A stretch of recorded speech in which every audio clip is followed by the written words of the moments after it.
Welcome to Playful Beginnings, a podcast about the magic of play therapy for therapists, students, and anyone interested. In our podcast, we'll explore the deeper understanding of play therapy and the skills we use when working with children. We hope to help you understand the why behind what we do and how it helps kids heal and grow. I'm Dr. Christy Opiola, a working play therapist and university professor in North Carolina. I'm Dr. Maggie Parker, a play therapist and professor in DC. Good morning, Christy. Morning, Maggie. Happy holidays. It's happening. I thought know, that this week would be so long. I know we should have worn red and green today. We should have, yeah. Or I have blue on for Hanukkah. Oh yeah, we've been celebrating Hanukkah at our house. So that's been fun. Very confusing for other people. They're like, "You're Jewish?" And we're like, "Well, Our no." kids went to a Jewish preschool, so They went to a Jewish preschool. Their great grandfather was Jewish and experienced a lot of discrimination and letters from the KKK living in Mississippi. And so that was an important part. My husband, my mother-in-law was raised Episcopalian and my husband was raised Episcopalian, but it just felt important for our kids to know their cultural history. Yeah. So I say the prayers and I do not do it accurately. And you know what's been really great? Aaron Turley, a play therapist who we know from our doctoral program, we celebrated Hanukkah together one year over Zoom. I love that. It was lovely. Shout out to Erin. Yeah, she's doing really well. She is. She's doing really well. So congratulations, Erin. You're in our thoughts often. So but also just, really helping you navigate, kind of the unfamiliar or, how do we incorporate this with integrity? How do we incorporate this stuff thoughtfully with intention? It's an important thing. It's not just a willy-nilly, but it is part of your husband's family's background. And I do think that's important to be mindful of. Yeah, I don't want it to be flippant or culturally appropriative in any way. But yeah, it's nice when we tell the story. Anyways, we're going off on a tangent. Well, we're talking about this because we want to talk about holidays through children's eyes and how do we help them manage holidays, because this is a stressful time both for adults and kids. And so that's why this is being brought up. And I also think as a play therapist, there's this, we have to navigate some of this as a play therapist because we're going to have breaks in relationship with kids because a lot of families take vacations or they're doing a lot of family laden events during this time. And so all of that, right? It changes routines, it changes the world feels a little less predictable for kids, and the pressure of the holidays is here. So there's excitement around it. We also sometimes have this idealistic view of holidays, and kids think they're going to get a lot, and every family has different circumstances. And with the economy being tight and other stuff, it may not live up to previous holidays. So how do we help kids navigate? Yeah. It's stressful and, a joyous time of the year. Create magic while also recognizing the capitalistic nature of this and how do you separate. And I think that can be really hard too for parents. Hey, this is about more than getting presents. This is an experience. This is about being together. This is about caring for each other. And I think that sometimes causes a lot of stress when I think behind the scenes, there's so much stress on adults, whether it be teachers, play therapists, parents. It's the end of the semester for teachers. So you're having to get all this stuff done and pack it in for a group of kids who's over it and ready to go play. And then as parents you still have a job, but then you're creating holiday magic. And as a play therapist, you're also doing those things, managing shifting schedules and potentially higher. And through all of this is stressful kids or kids who are stressed. Yeah. I want to reframe that. Let's not, because it's hard for them. And we've talked a lot about how predictability is so helpful and important. And all of a sudden, it's not predictable. Even if you think about the last week of school, usually in elementary schools, it's Spirit Week or, Silly Topper Day. Then they have they're watching a movie and they're doing this and they have a test and then they have a party where their parents are coming and it's a lot of stress on them. And then all of a sudden they're out of school. Yeah. And then there's a big break, right? And 2 weeks off. School might be a really predictable time for kids. And then they have this large break. I also think, it's a time we get together with family, and family time can be stressful for families. It's not always Right. fun, and the other thing I want to say is in all of this as a play therapist, you might not have the same experiences as the kids you are servicing, right? What you view the holidays may look very different for the clientele that we work with. And so it does create all these kind of little conundrums along the way that I think it's an important topic that we are speaking about. Yeah. Um, and that, from an ethical standpoint, we also aren't putting our views on kids, Yeah. or what we believe in. So be mindful of, I may be Christian and therefore I may wish a happy holidays, or if I'm Jewish, I'm saying happy Hanukkah, right? But the families that I work with may not have that same viewpoint or value. They may want to say Merry Christmas, and when I say happy holidays, it doesn't feel the same to them. And so how do we navigate that as a play therapist? It's It's really, hard. and I think it's also important, a thing that I'm experiencing for myself and I haven't really thought about for my own kids is the sensory input of all of it, Oh right? God. There's Yeah. music everywhere. And I feel the holidays threw up all over my house. Everything feels tighter. Glitter everywhere. There's lights everywhere, right? There's lights, there's music, things are moving, there's a lot more stuff present.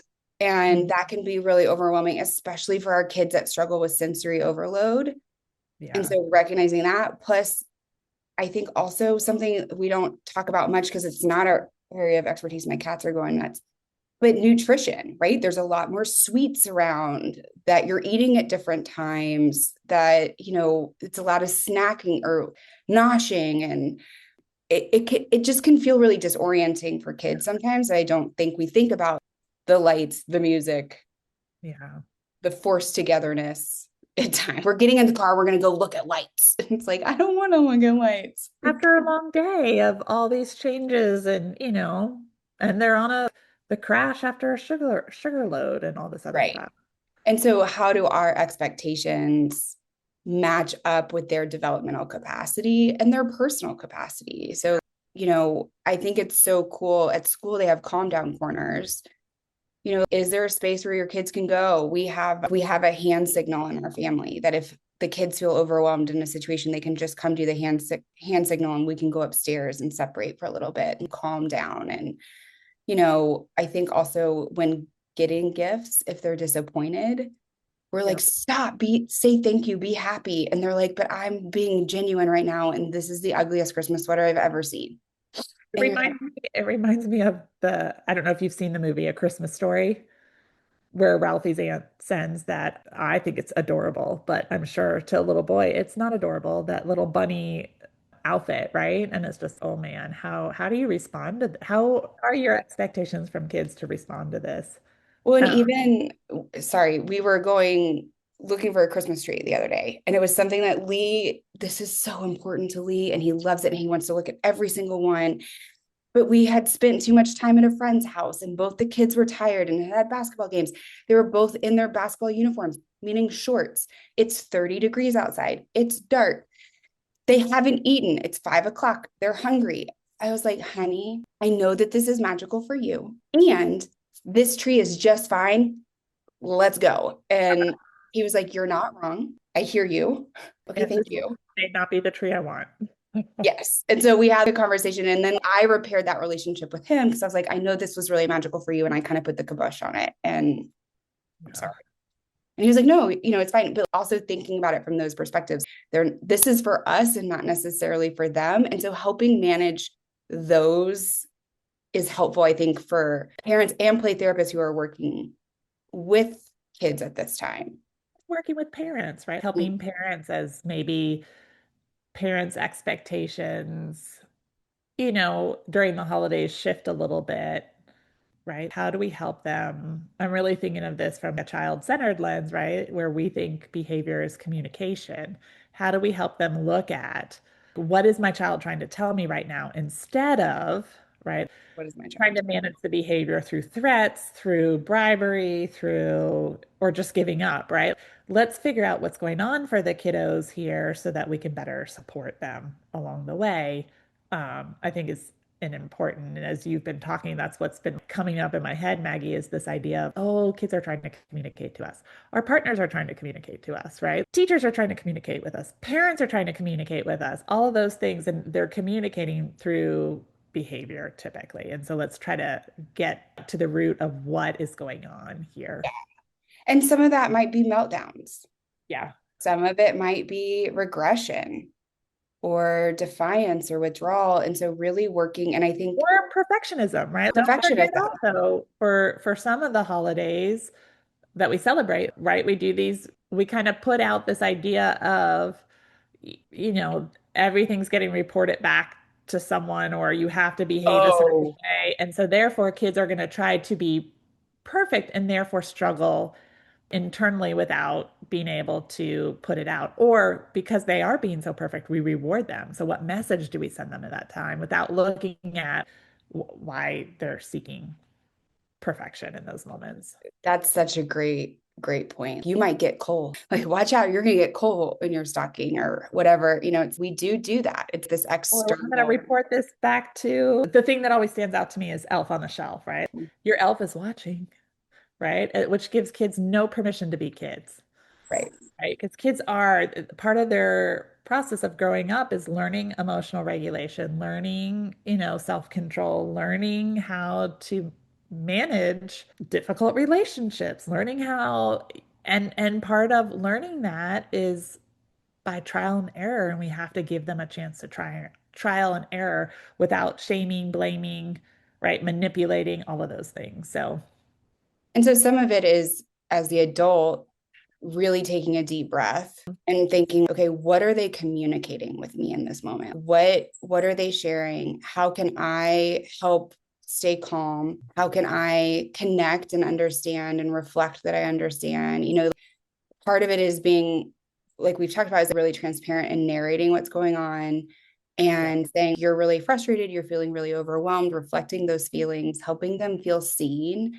because they're trying to communicate those things with you. It's just they're doing it in the way that they know how. And that's okay. It's just, okay, so how can we do this? And so really trying to hone in on some of those self-regulation skills and that for yourself, and then reflecting back for your kids. And I think when there are changes in routine, sharing what those changes are, Yeah. Just, like this is what we're going to even do. putting a calendar up. Okay, this is what today is going to look like. For our teachers, laying out the day, our day is different today. Let's look at it, and then when kids are struggling, letting them sharing your understanding. This is hard. You're used to being in math right now. We aren't doing math today. For parents, right? Communicating, I can see you're really struggling, right? We've done a lot today. You're tired, you're hungry, you're giving me all these cues because we just keep going, and looking for the perfect Christmas tree. And all you want is a hot dog. That's it, right? Let's Yeah. figure out how we can feed your belly, right? And I do want to say it's not about not correcting bad behavior. It's just Right. that's where we don't want to start, right? Right. They need to feel heard and understood. They need a level of, from a child-centered, we would say unconditional positive regard here, right? Which really means they need a level of acceptance and understanding from us. And then, not in the moment, but at a time where everyone is in regulation, to go back and maybe do their correction then. Yeah. And I think there are opportunities too to help bring kids in to some of the celebration. So is there a type of cookie you want to make? Or is there something that you want to do special for Hanukkah? What are and involving them and letting them take the lead, because then they have some ownership of it. They feel confident. It builds them into the traditions can be really comforting and helpful, and you can introduce new traditions and not letting go of that unstructured play, like Mhm. still letting them have that time to play and engage. It can be so easy because also a lot of times parents are still working even though kids are out of school, so like how can you limit the amount of screen time, because that's the easiest babysitter ever, right? How can you allow them the opportunity to do what is important for them and what they need to process, which is unstructured play. Yeah, which I think is important. I also think we need moments of just slowing down. I was talking to my neighbor this morning, and neither one of us have kids, right? But she's like, I just haven't been home. I think back about the last week and I have not had one evening at home. I'm ready for the holidays to be over.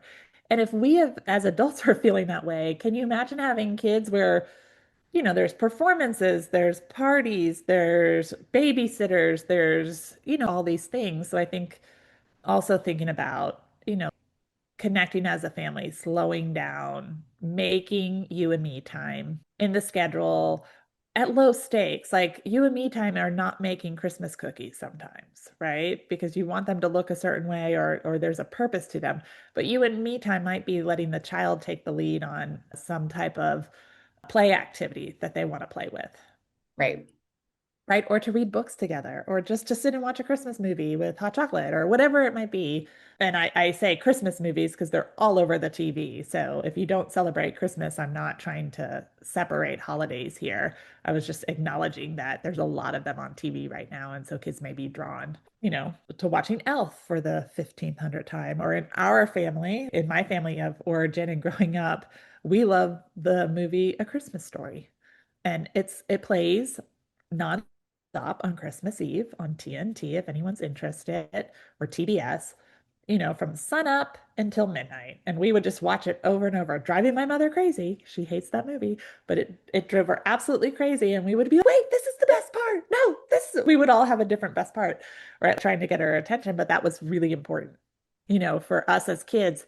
I also think because it was on repeat, we didn't have to think a lot. It was actually downtime. It Sorry. can feel comforting because you know it's predictable. It's predictable. There wasn't a lot we had to put out. It made us laugh. It also connected my siblings and I, right? It was something we shared together. So it was relational with my siblings, not with my mom, but with my siblings. I don't think my mom's ever sat down and watched the whole movie, But it which is. is okay. I think that's part of it is just really slowing down, naming Mhm. the feelings without trying to fix it.